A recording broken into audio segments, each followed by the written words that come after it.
April 29th, 1945.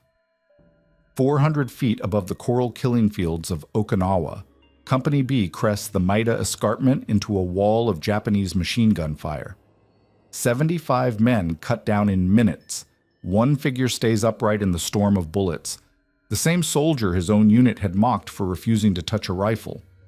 While trained infantrymen dove for cover, while officers called for artillery support, while the wounded screamed from the open crest, the unarmed medic moved toward the sound of dying men. His company had spent months questioning his courage, doubting his commitment, wondering how a man who wouldn't kill could possibly save lives in combat. They believed firepower won battles. They believed only armed soldiers belonged on the front lines. They believed the Japanese reverse-slope defense, with its hidden caves and interlocking fields of fire, could only be beaten with more guns, bigger explosions, overwhelming force. But as the sun set over that blood-soaked ridge, something impossible began to happen. Something that would turn every assumption about warfare upside down. The Maida Escarpment rose like a coral fortress from the Okinawan countryside, its jagged face climbing 400 feet above the valley floor west of Uraso Mura. From below, the cliff appeared almost climbable, handholds and ledges carved by centuries of Pacific storms. But the reverse slope told a different story. Hidden behind the narrow crest lay a maze of caves, tunnels, and firing positions cut deep into the coral rock. The Japanese had turned nature's wall into a killing machine, and for 3 days, the 96th Infantry Division had bled against it. Private First Class Desmond Doss crouched with the rest of Company B as Lieutenant Colonel Gerald Cooney's voice crackled through the radio static. The fresh 77th Division was taking over this sector from the battered 96th, inheriting their problem and their casualties. 1,600 artillery rounds had already pounded the escarpment. Napalm had scorched the coral white. Yet the Japanese positions remained intact, hidden on the reverse slope where American direct fire could not reach them. Doss checked his medical kit one more time. Plasma bottles, bandages, morphine syringes, sulfanilamide powder, no rifle, no pistol, no grenades.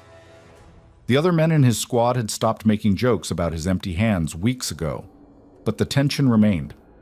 How could a man who refused to kill protect his brothers when the shooting started? Captain Jack Glover had tried to transfer him out of the company twice, convinced that an unarmed medic would crack under fire and endanger the whole unit. The assault began at dawn on April 29th. Company B climbed the forward face of the escarpment in single file, using rope ladders and cargo nets strung by the engineers. The coral was sharp enough to cut through uniforms and slice hands raw. Each man carried 60 pounds of ice equipment up a near-vertical climb, breathing hard in the humid morning air. Doss hauled himself upward with the rest, his aid bag bouncing against his hip, sweat stinging his eyes. The crest of the escarpment was barely wide enough for 2 men to stand side by side. A narrow saddle of coral rock stretched 200 yards toward Hill 150, with Route 5 bending around Hill 152 in the distance. The view revealed why this ridge mattered. It commanded the approaches to Shuri, the ancient Okinawan capital where the Japanese had built their strongest defenses. Whoever held Maida controlled the path forward. For 30 minutes, the Americans consolidated their position on the crest. Sergeants deployed their squads. Machine gunners set up fields of fire, and radio men established contact with battalion headquarters below. The morning seemed almost peaceful, a light breeze carrying the smell of coral dust and tropical vegetation. Then the reverse slope erupted. Japanese machine guns, hidden in caves barely visible from the crest, opened fire simultaneously. Mortar rounds burst among the advancing soldiers with deadly precision. The narrow ridge became a funnel of death, with nowhere to run and nowhere to hide. Men dropped where they stood, some screaming, others silent. In less than 5 minutes, 75 soldiers of Company B were casualties, dead, dying, or too wounded to fight. Doss watched his squad leader take a burst of machine gun fire across the chest and collapse 3 feet away. The man's eyes found Doss's face, wide with shock and pain. Without hesitation, Doss crawled forward under the continuing fire, dragging his aid bag behind him. Bullets snapped overhead as he reached the wounded soldier, but his hands were steady as he cut away the torn uniform and applied pressure bandages to the worst wounds. The soldier grabbed Doss's wrist. "I can't feel my legs," he whispered through gritted teeth. Doss pulled a plasma bottle from his kit and started an IV line with practiced efficiency. The clear fluid would restore blood volume and buy time, maybe enough to get the man off this death trap of a ridge. Around them, the firing continued as Japanese mortars walked their rounds across the narrow crest. Each explosion sent coral fragments whistling through the air like shrapnel. "We need to get you out of here," Doss said, his voice calm despite the chaos surrounding them. He looked toward the cliff edge, then back at the wounded man. A conventional carry across the crest would mean certain death for both of them. The Japanese had the high ground on the reverse slope and clear fields of fire across every inch of the ridge top. That's when Doss saw the answer. The rope ladders and cargo nets used for the assault were still anchored at the cliff face. If he could rig a litter system, he could lower the wounded straight down the 400-foot drop, completely out of sight from the enemy positions on the reverse slope. It would mean hanging over empty space with bullets flying overhead, but it would bypass the kill zone entirely. He dragged the wounded squad leader toward the cliff edge as mortar rounds continued to fall. Other soldiers, those still able to move, pressed themselves against whatever cover they could find. Shallow depressions in the coral, scattered rocks, anything that might stop a bullet. Some called for him to take cover, to wait for supporting fire, to follow standard doctrine. But Doss had his own doctrine now: speed saves blood. Working quickly, he fashioned a rope-supported litter from cargo netting and climbing line. The system was crude but functional, a stretcher that could be lowered vertically while remaining stable enough to protect a wounded man during the descent. As he worked, Japanese fire continued to rake the crest. 81mm and 4.2-inch mortar smoke rounds began falling, not for cover, but for concealment, brief moments when the wind might carry the smoke across enemy sight lines. Doss secured the wounded squad leader to the improvised litter and began the lowering process. Hand over hand, he fed rope through a metal snap link anchored to the cliff face. 400 feet of empty space yawned below, but at the bottom waited medics from the aid station who could provide definitive care. The descent took nearly 10 minutes, 10 minutes during which Doss remained exposed on the cliff edge, silhouetted against the sky, vulnerable to every Japanese rifle on the reverse slope. When the litter reached bottom and hands pulled the wounded man to safety, Doss felt something shift inside him. One man was alive who would have died. The system worked. He looked back across the coral crest where other wounded soldiers waited, and the equation became clear. Time, rope, and courage. That's all it took to beat the slope. He began searching for the next casualty, crawling from position to position under fire. Each rescue would require the same calculation: drag the wounded to the cliff edge, secure them to the litter, and lower them to safety while Japanese bullets searched for his position. It would take all night and most of his strength, but Doss had found his purpose on this ridge. As darkness fell over Maida Escarpment, the sound of rifle fire gradually gave way to something else. A quiet voice repeating the same prayer over and over. "Lord, help me get one more." Dawn on May 2nd brought no relief to the Maida Escarpment. The ridge remained contested ground, its narrow crest still swept by Japanese fire from the reverse slope. Company B held tenuous positions along the coral lip, but every movement drew immediate response from enemy mortars and machine guns hidden in the cave network below. The rope lowering system had saved lives during the first night's slaughter, but the tactical problem remained unsolved: how to advance across ground that turned every step into a potential death sentence. Doss moved through the forward positions as rifle fire cracked overhead, checking on the wounded and treating minor injuries that could keep men fighting. The standard medical doctrine called for establishing aid stations in covered positions, waiting for lulls in enemy fire, and evacuating casualties during periods of relative safety. But the reverse slope defense made conventional thinking obsolete. There were no lulls. There was no relative safety. Every minute a wounded man spent on that crest increased his chances of dying from shock, blood loss, or another enemy round finding its mark. The call came over the radio at 10:15 that morning. A soldier had gone down 200 yards forward of the American lines, caught in open ground while trying to reach a suspected Japanese observation post. Lieutenant Morrison's voice was tight with frustration as he reported to Captain Glover, "He's still breathing, but we can't get to him. Every time someone moves that direction, they get rifle and mortar fire from at least 3 positions." Glover studied the terrain through his binoculars. The wounded man lay motionless in a shallow depression between 2 coral outcroppings, barely visible from the American positions. Japanese snipers had clear sight lines to his location from multiple cave mouths along the reverse slope. Any rescue attempt would require crossing 50 yards of open ground under direct observation, then carrying the casualty back across the same killing field. "We'll wait for smoke," Glover decided. "Artillery can lay down concealment, and we'll send a team during the barrage." Doss listened to the exchange while treating a soldier with shrapnel wounds in his shoulder. The man had caught fragments from a Japanese knee mortar round, a lightweight weapon that could drop explosives precisely into the smallest target areas. As Doss cleaned the wounds and applied sulfa powder, his mind calculated distances and timelines. 200 yards, multiple enemy positions, artillery smoke that the ridgetop wind could strip away in seconds. By the time the smoke barrage was arranged, coordinated, and delivered, the wounded soldier would likely be beyond help.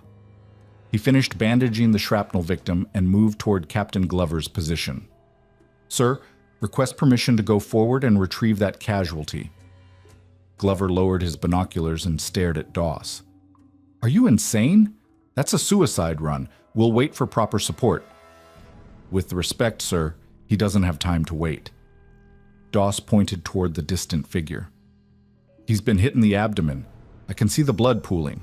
Another hour and shock will kill him regardless of whether we can stop the bleeding." The captain's jaw tightened.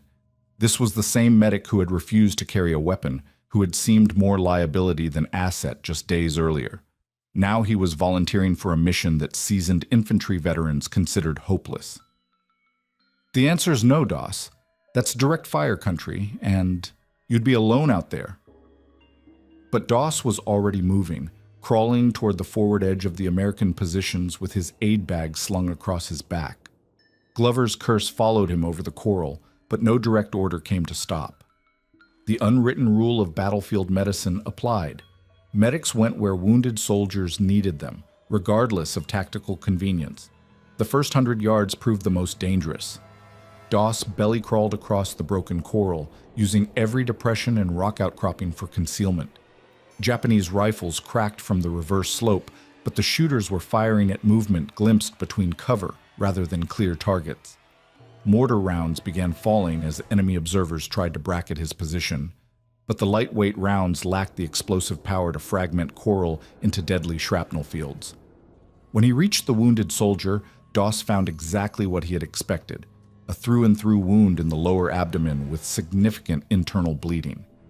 The man's pulse was rapid and thready, his skin pale and clammy, classic signs of hypovolemic shock. Without immediate intervention, he would be dead within the hour. Working quickly under intermittent rifle fire, Doss started an intravenous line and began running plasma to restore blood volume. The clear fluid would buy precious time, keeping the soldier's cardiovascular system functional long enough for evacuation and surgery. While the plasma flowed, he applied pressure bandages to the entry and exit wounds, using his own body to shield the casualty from enemy observation. The return journey required different tactics. Carrying a wounded man across open ground meant abandoning stealth for speed, accepting exposure in exchange for momentum. Doss hoisted the soldier into a fireman's carry and began moving toward friendly lines in short rushes, timing each sprint to coincide with lulls in enemy fire. Bullets snapped past his head and sparked off coral around his feet, but he maintained steady progress across the killing ground. Japanese mortars began falling behind him as enemy observers adjusted their aim, each round a few yards closer to his route. The lightweight explosions couldn't match American artillery for destructive power, but their accuracy was deadly. Small weapons perfectly suited for precision strikes against individual targets. Doss changed direction with each burst, weaving between impact points while maintaining his grip on the wounded soldier. When he finally reached American lines, other soldiers rushed forward to help carry the casualty to the cliff edge evacuation point. Captain Glover watched the entire sequence through binoculars, his expression unreadable. The same medic he had tried to transfer out of the company had just completed a rescue mission that defied every principle of infantry tactics. More importantly, he had done it based on medical calculation rather than heroic impulse. Speed saves blood, movement preserves life. Decisive action beats perfect conditions. That afternoon brought another test. Reports came in of 4 wounded soldiers trapped near a cave mouth on the reverse slope, caught during a failed attempt to clear Japanese positions with demolitions. The cave was only 8 yards from their location, close enough for enemy soldiers to throw grenades with lethal accuracy. Every few minutes, explosions echoed from the position as Japanese defenders tried to finish off the trapped Americans. Standard doctrine called for suppressive fire, smoke screens, and coordinated assault by fresh troops, but the wounded men needed immediate medical attention, not tactical coordination. Doss studied the terrain and began planning his approach route, calculating angles of fire and dead spaces in enemy observation. 4 separate evacuation trips under grenade fire would push his improvised medical system to its limits, but the alternative was watching 4 soldiers bleed out while staff officers planned proper operations. As afternoon shadows lengthened across the escarpment, Doss prepared for his most dangerous mission yet. The cave mouth yawned like a black eye in the coral face, promising instant death for anyone who miscalculated distance or timing. But 4 American soldiers lay wounded just yards away, and their blood was running out faster than military bureaucracy could coordinate their rescue. He checked his plasma supplies one more time and began crawling toward the reverse slope, where Japanese grenades were already cooking off in deadly sequence. The 4th cave mission had cost Doss 40 minutes and nearly his life, but all 4 wounded soldiers now waited at the cliff edge evacuation point, their bleeding controlled and plasma flowing to stabilize their failing cardiovascular systems. As he crawled back from the reverse slope with grenade fragments still ringing in his ears, the tactical picture across Maida Escarpment was beginning to shift in ways that wouldn't become clear until much later. Lieutenant Colonel Cooney's 1st Battalion had been grinding forward yard by yard since May 2nd, using demolitions and flamethrowers to clear the cave tunnel pillbox network that honeycombed the reverse slope. Each strong point required individual attention. Rifle squads to isolate the position, engineers with satchel charges to blow sealed entrances, and armored flamethrowers to burn the oxygen out of connected tunnel systems. The work was methodical, expensive, and brutally effective when executed with sufficient supporting fire. But the assault tempo that such operations demanded came at a cost measured in human exhaustion and casualty rates. Rifle companies that began attacks with full strength found themselves hollowed out within hours, their remaining effectives too few to maintain momentum against prepared defenses. This was where Doss's patch-and-pull medical system proved its tactical value, not through dramatic individual rescues, but through the cumulative effect of keeping trained soldiers in the fight, instead of losing them to preventable deaths from shock and blood loss. On May 5th, the operational pressure intensified when division artillery received coordinates for a suspected Japanese observation post that had been directing accurate fire against American positions for 3 days. The target sat in an exposed position on the eastern face of the escarpment, close enough to American lines that artillery strikes risked friendly casualties. Infantry would have to clear it with direct assault, accepting whatever losses the mission required. The attack began at 0600 hours with a 10-minute preparation by 81mm mortars, followed by covering fire from machine guns positioned along the American-held portion of the crest. Lieutenant Morrison led a reinforced squad toward the target, moving through broken coral terrain that offered concealment but little protection from plunging fire. Japanese defenders responded immediately with mortar rounds and rifle fire from multiple positions, turning the assault into a deadly game of advance and cover. Doss watched the attack develop from his position near the cliff edge, tracking the movement of friendly forces while mentally plotting evacuation routes for the casualties he knew would come. When the first call for medic echoed across the coral at 0623, he was already moving toward the sound, with plasma bottles secured in his aid bag and extra bandages stuffed into every available pocket. The wounded soldier was an artillery officer, a captain from Division Artillery who had volunteered to accompany the assault in order to direct supporting fire more effectively. He had taken shrapnel from a Japanese mortar round in the chest and left arm, with additional fragment wounds across his back and shoulders. The injuries were serious but not immediately life-threatening, provided he received proper treatment quickly enough to prevent shock from setting in. Under continuing enemy fire, Doss dragged the officer into the micro-cover offered by a coral outcropping barely large enough for 2 men. Artillery and mortar shells continued to fall nearby as he cut away the torn uniform and began assessing wound severity. The chest injuries had missed major blood vessels, but fragment wounds were notorious for internal damage that didn't show external bleeding. He started an IV line and began running plasma while manually applying pressure to the worst wounds. "How bad is it, Doc?" the captain asked through gritted teeth, his face pale but alert. "You're going to live," Doss replied while securing bandages with surgical tape. "But we need to get you off this ridge for proper surgery. Some of these fragments went deep." Japanese shells continued to bracket their position as enemy observers tried to eliminate what they clearly recognized as a medical treatment site. The lightweight mortars couldn't destroy the coral outcropping, but they didn't need to. A direct hit would kill both men instantly, and near misses filled the air with razor-sharp fragments that could sever arteries or puncture organs with surgical precision. Doss finished the immediate treatment and began planning the evacuation route. 100 yards of open ground lay between their current position and the cliff edge lowering system, with Japanese observation posts covering every foot of the journey. Conventional tactics called for smoke screening, covering fire, and multiple stretcher bearers to share the load during movement. But conventional tactics assumed the luxury of time and coordination that battlefield medicine rarely enjoyed.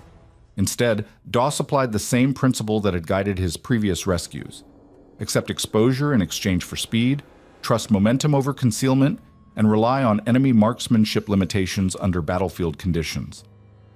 He hoisted the wounded officer into a modified fireman's carry that protected the chest wounds while maintaining mobility, then began moving toward the cliff edge in calculated rushes. The Japanese response was immediate and accurate.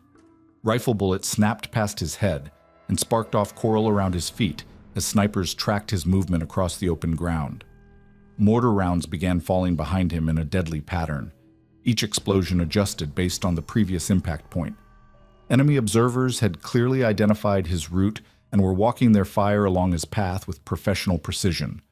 But Doss had learned to read the rhythm of enemy fire during his previous rescues. Japanese mortars took 15 to 20 seconds between rounds, creating brief windows when movement was possible. Rifle fire from the cave positions came in bursts rather than sustained volleys, suggesting limited ammunition supplies and carefully conserved shooting. Most importantly, the reverse slope positions that dominated the crest couldn't depress their weapons enough to target the cliff face itself. When he reached the evacuation point, other soldiers rushed forward to help secure the wounded officer to the rope-supported litter. The lowering system had been refined through constant use, additional anchor points, improved padding, and streamlined procedures that reduced the time each casualty spent exposed on the cliff edge. What had begun as an improvised solution to an impossible problem was evolving into a comprehensive evacuation system that bypassed enemy fire entirely. Later that afternoon, as American forces continued their methodical clearing operations along the reverse slope, reports began filtering back through battalion headquarters that painted a clearer picture of the tactical situation. Lieutenant Colonel Cooney's combined arms approach was working. Demolitions had sealed over 30 cave entrances, flamethrowers had cleared major tunnel complexes, and rifle squads were maintaining pressure against remaining strong points. But the key factor in sustaining the assault tempo wasn't visible in after-action reports or casualty statistics. It was measured in the steady flow of wounded soldiers who returned to duty after treatment instead of dying from preventable causes on the ridge. Plasma administered under fire kept men alive during evacuation. Rapid medical response prevented shock from turning survivable wounds into fatal ones. Most importantly, soldiers who knew their medic would risk his life to reach them fought with confidence that their sacrifice wouldn't be wasted on uncaring ground. By evening on May 5th, the tide of battle at Maida Escarpment had shifted in ways that would only become apparent when historians examined the operational records years later. Japanese resistance was stiffening as defending forces were compressed into smaller areas, but American assault momentum was being sustained by medical innovations that kept trained soldiers in the fight. The ridge that had stalled an entire division was finally beginning to crack, one rescued soldier at a time. As darkness fell over the Coral battlefield, Doss prepared for another night of evacuations while American artillery continued to pound Japanese positions. 2 more days of fighting lay ahead before the escarpment would finally fall, but the pattern was established. Speed, rope, and courage against reverse slope, caves, and concentrated fire. The contest would be decided by which system could sustain itself longer under the grinding pressure of continuous combat. The fall of Maida Escarpment on May 7th had broken the western anchor of the Shuri line, but victory came with a price measured in exhausted units and casualty lists that stretched across multiple pages. Company B had been reduced to less than half strength after 8 days of continuous combat, with the survivors showing the hollow-eyed fatigue that marked veteran infantry units pushed beyond their normal limits. Yet the 77th Division's advance toward Shuri continued, each mile southward revealing new defensive positions that the Japanese had prepared with the same methodical attention to terrain that had made Maida so costly to capture. 2 weeks after the escarpment fell, Doss found himself treating shrapnel wounds and exhaustion cases in positions that would have been unimaginable during the early days of the Okinawan campaign. The unit had advanced far enough south that Shuri Castle itself was visible on clear days, its ancient walls now bristling with modern defensive positions. But distance to the objective meant little when measured against the tactical reality of Japanese defense in depth. Each ridge, each draw, each village presented the same problems that had nearly destroyed the 96th Division at Maeda. The 77th sister units were paying similar prices across the entire front. On May 17th, the 307th Infantry attacked Shimi Ridge in an operation that demonstrated how attrition, warfare ground down even veteran formations. Companies that had begun the Okinawan campaign with full rosters now attacked with the strength of reinforced platoons. Rifle squads operated with 6 or 7 men instead of 12. Squad leaders carried the responsibilities of platoon sergeants, and platoon sergeants found themselves commanding what remained of entire companies. Night attacks had become routine as American forces tried to maintain pressure against Japanese defenders who used darkness to resupply, reinforce, and reposition their weapons. But night operations carried unique medical challenges that tested Doss's evacuation systems in ways that daylight combat never had. Wounded soldiers had to be located by sound rather than sight. Medical treatment required working by touch in conditions where a flashlight beam could draw immediate mortar fire. Most critically, the rope-lowering evacuations that had worked so effectively at Maeda became exponentially more dangerous when attempted in complete darkness. The night of May 21st brought these challenges to a crisis point near Shuri, when Company B participated in a coordinated attack designed to seize key terrain before Japanese forces could establish new defensive positions. The assault began at 2200 hours with artillery preparation followed by infantry advance across ground that had been scouted during daylight but never occupied under fire. What the maps showed as gentle slopes and scattered vegetation turned out to be killing fields swept by interlocking machine gun fire from positions that remained invisible until muzzle flashes revealed their locations. Doss moved with the assault force, staying close enough to the forward elements to reach casualties quickly while maintaining sufficient distance to avoid being caught in the immediate kill zone when the shooting started. His aid bag now carried additional supplies based on lessons learned during previous night operations. Extra morphine for pain management when evacuation would be delayed.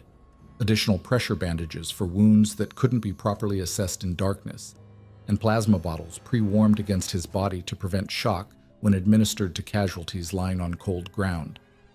The Japanese response to the night attack was immediate and devastating. Illumination rounds burst overhead, casting harsh shadows across the battlefield while revealing American positions to enemy observers. Machine gun fire swept the advancing infantry in overlapping patterns that had been pre-registered during daylight reconnaissance. Most dangerous of all, Japanese tanks emerged from concealed positions to support the defensive fires with direct cannon fire against American infantry caught in the open. When the first casualties began falling, Doss moved toward the sound of wounded men calling for help. But this night would prove different from all his previous rescues, as he crawled toward a soldier who had been hit by machine gun fire. Enemy forces began concentrating their attention on what they recognized as medical activity. Rifle fire cracked around his position with increasing accuracy, and mortar rounds began falling in patterns clearly designed to eliminate the American medic who had been disrupting their defensive fires for weeks. The tactical situation deteriorated rapidly as Japanese tanks moved closer to American positions, their cannon fire supplemented by hull-mounted machine guns that could engage individual soldiers with devastating precision. Company B's remaining effectives took whatever cover they could find and tried to return fire, but the night attack had turned into a defensive action with American forces pinned down in exposed positions. Under these conditions, standard medical doctrine called for medics to take cover with the rest of the unit and wait for tactical conditions to improve before attempting casualty evacuation. But Doss could hear wounded soldiers calling for help from positions where they would die from blood loss or shock, long before the tactical situation allowed conventional rescue. His choice was simple: follow doctrine and watch his men die, or continue treating casualties while accepting the increased risk that came with remaining exposed during intense enemy action. He continued moving between casualty positions, administering plasma and applying pressure bandages while Japanese fire searched for his location. The darkness that complicated his medical procedures also provided concealment that wouldn't have been available during daylight operations. Enemy riflemen were shooting at sounds and movement glimpsed during illumination rounds rather than clearly identified targets. But the protection was minimal and temporary. Each muzzle flash from his position would draw immediate response fire, and the illumination rounds kept the battlefield lit for seconds at a time. The grenade explosion came without warning.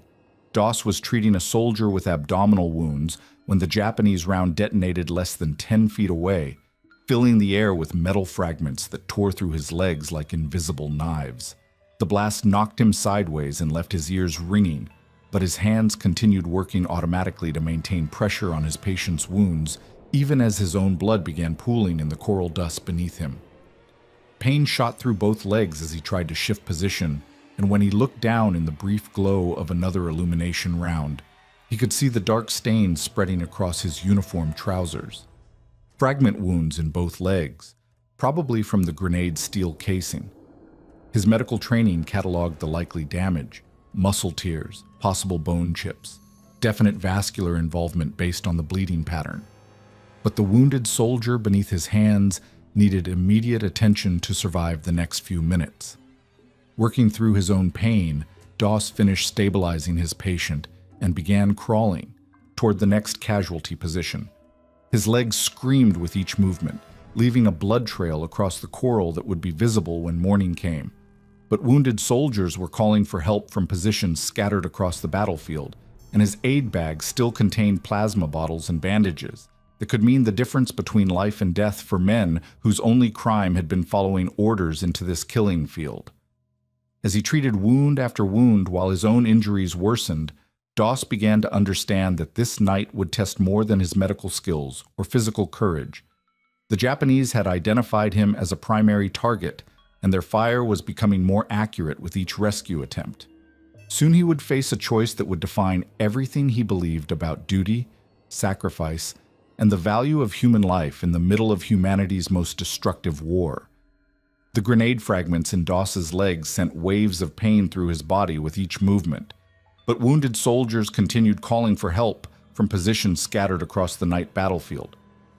Blood loss was making him lightheaded, yet his medical training provided a grim calculus. He could continue functioning for perhaps another hour before shock set in, maybe 2 hours if he managed his fluid levels carefully. Around him, the sounds of combat continued as Japanese tanks maneuvered closer to American positions and machine gun fire swept back and forth across ground littered with casualties. Doss applied pressure bandages to his own leg wounds using supplies from his aid kit, then began crawling toward the next wounded soldier. The man had taken rifle fire through the chest and was losing blood at a rate that would prove fatal within minutes without immediate intervention. Working in near-complete darkness, Doss started an IV line and began running plasma while applying direct pressure to the entry wound. The familiar routine of medical procedures helped focus his mind away from his own injuries and onto the immediate problem of keeping another human being alive. Japanese illumination rounds continued bursting overhead at irregular intervals, casting stark shadows that revealed American positions to enemy observers while providing only brief moments of visibility for medical work. During one such illumination, Doss caught sight of movement in his peripheral vision. Litter bearers from the battalion aid station were attempting to reach forward positions and evacuate casualties. The sight filled him with both relief and concern. Relief that help was coming for the wounded soldiers he had stabilized. Concern that the litter teams would become targets themselves in the exposed terrain between the aid station and the forward positions. When the litter bearers reached his location 20 minutes later, Doss was treating his fourth casualty of the night, while his own condition continued to deteriorate. The team leader, a sergeant he recognized from previous operations, took one look at Doss's blood-stained uniform and immediately began preparing to evacuate him along with the other wounded. But as they lifted him onto a canvas stretcher, renewed Japanese fire erupted across their position. Tank cannon rounds began falling with deadly accuracy, and machine gun bullets cracked overhead in patterns that suggested enemy forces had identified the evacuation route. In the chaos of the renewed attack, Doss made a decision that defied every principle of medical triage and self-preservation. Rolling off the litter onto the coral ground, he pointed toward a soldier whose screams indicated more critical injuries than his own. "Take him first," he called to the litter bearers over the sound of incoming fire. "I can wait." The sergeant stared at him in disbelief. "Doc, you're bleeding bad. You need immediate evacuation." "He's bleeding worse," Doss replied, already crawling toward the more critically wounded soldier. "Get him to the aid station. Come back for me if you can." As the litter team disappeared into the darkness carrying the other casualty, Doss continued his solitary medical work across the battlefield. His legs had gone numb below the knee, a development that probably indicated nerve damage from the grenade fragments. His movements were becoming increasingly uncoordinated as blood loss affected his motor control. Yet wounded soldiers continued to call for help from positions where they would die without immediate medical intervention. The second Japanese tank appeared without warning, its cannon muzzle swinging toward American positions as the crew searched for targets worth engaging with high explosive rounds. When the cannon fired, the concussion knocked Doss flat and filled his ears with ringing that temporarily overwhelmed all other battlefield sounds. Shrapnel from the shell burst peppered the coral around his position, and one fragment struck his left arm with enough force to shatter bone. Pain unlike anything he had experienced during his previous wounds shot through his arm from shoulder to fingertips. When he tried to move, the limb responded with grinding sensations that indicated compound fractures. Bones broken so severely that sharp edges had torn through muscle and skin. His left hand was completely useless, the fingers refusing to respond to mental commands. But his right hand still functioned, and his aid bag still contained supplies that could save lives. Using his teeth and his remaining functional hand, Doss tore strips of cloth from his own uniform and began fashioning a makeshift splint for his shattered arm. The nearest rigid object was a damaged rifle lying among the battlefield debris. The stock would serve to immobilize the fractures and prevent further damage to surrounding tissue. Working through waves of pain and increasing disorientation from blood loss, he secured the rifle stock against his arm with improvised bandages. The splinting process took 15 minutes that felt like hours, complicated by his deteriorating fine motor control and the continuing Japanese fire that forced him to work in short bursts between incoming rounds. When he finally finished, his left arm was stabilized but completely immobilized. All future medical work would have to be accomplished one-handed, a limitation that would make even basic procedures exponentially more difficult. Yet wounded soldiers continued calling for help from the darkness. Men who had followed orders into this killing field, who had trusted their leaders and their country to provide medical support when they fell. Doss began crawling toward the nearest voice, dragging his aid bag behind him while his improvised splint scraped against the coral with each movement. 300 yards stretched between his current position and the battalion aid station, an impossible distance given his condition, but the only route to safety once his medical supplies were exhausted. The crawl toward the aid station became a test of will against failing physiology. Every few yards, Doss had to stop and rest as dizziness threatened to overwhelm his remaining consciousness. His blood trail was now visible even in the darkness, a dark line across the pale coral that would mark his route for anyone who cared to follow it. Japanese rifle fire continued to crack overhead, but the enemy shooters seemed to have shifted their attention to other targets as American resistance stiffened in defensive positions. Halfway to the aid station, Doss encountered another wounded soldier who had been crawling in the same direction. The man had taken shrapnel through both legs and was losing blood almost as rapidly as Doss himself. Without hesitation, Doss shared the last of his plasma supplies and applied pressure bandages to the worst wounds. The treatment used his final medical resources, but stabilized another casualty who might otherwise have died during the long crawl to safety. Together, the two wounded soldiers continued toward the aid station, each helping to support the other across terrain that seemed to stretch endlessly in the darkness. When they finally reached the perimeter, medics rushed forward to provide the immediate treatment that would save both their lives.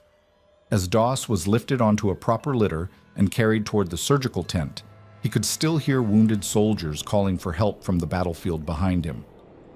The Medal of Honor citation that would eventually document his actions listed specific details with bureaucratic precision.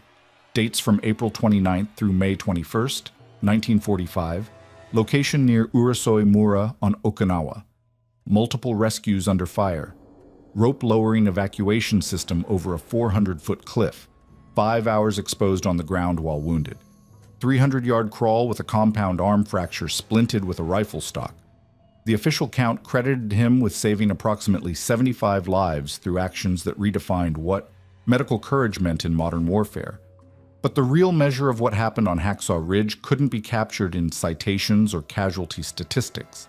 It was visible in the faces of soldiers who had returned to their families instead of dying alone on foreign ground. It was proven by units that maintained their fighting strength, because trained men received life-saving medical care instead of bleeding out in shell craters. Most fundamentally, it was demonstrated by the simple truth that non-lethal courage, properly applied, could decide battles as effectively as any weapon ever forged. One man's refusal to carry a gun had forced him to master time, rope, and courage in ways that saved more lives than any rifleman could have taken. In the end, that was the lesson written in blood across the coral ridges of Okinawa. Sometimes the greatest act of war is the absolute refusal to kill.